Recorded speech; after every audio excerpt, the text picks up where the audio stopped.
Hey everyone, welcome back to the channel.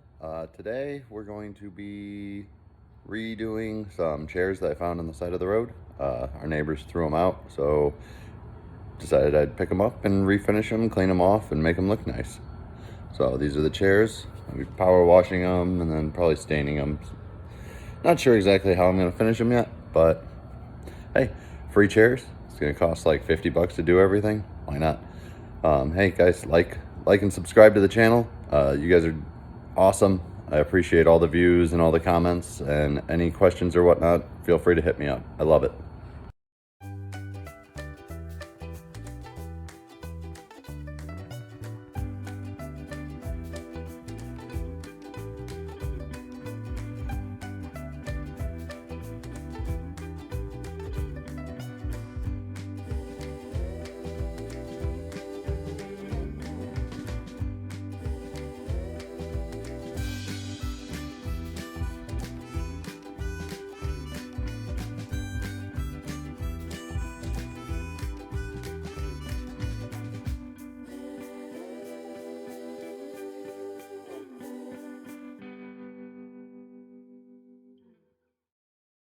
So pressure washing is done. They turned out pretty well.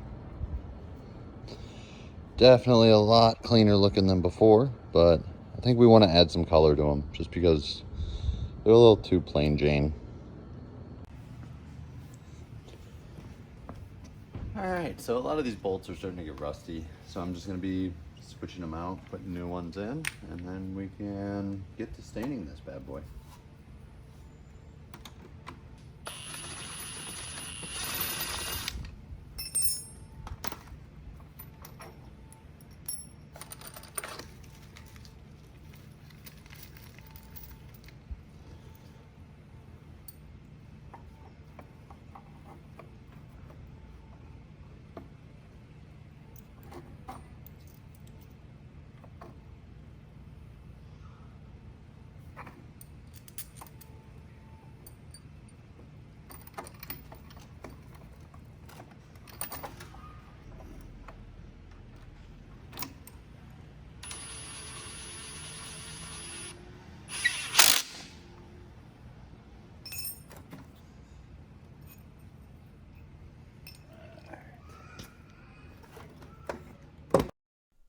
Alright, so I went through and I just removed all the old bolts,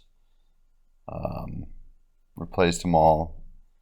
Ended up using 5/16 nuts and bolts. So after all the bolts were replaced, I went through and I sanded everything down with a 400 grit sanding block, just to get rid of any of the rough edges that were left by power washing, any of the grain that had popped up.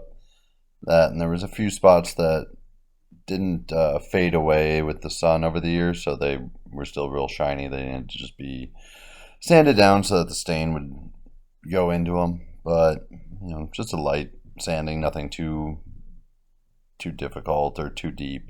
Just giving everything a nice, smooth, even surface.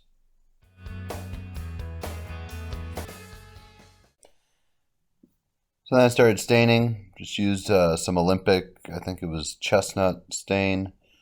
Came out of the can a little darker than I was anticipating, but I was quite pleased with the end result. So it was a little darker than I thought, but in the end I was pretty happy with it.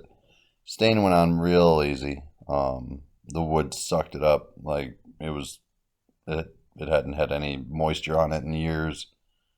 So it did take a little longer for it to dry. I think it was mostly because I had it in the sun the entire time, as opposed to moving them into the garage. But it took about 2 days for it to fully dry so that I could touch it and move it.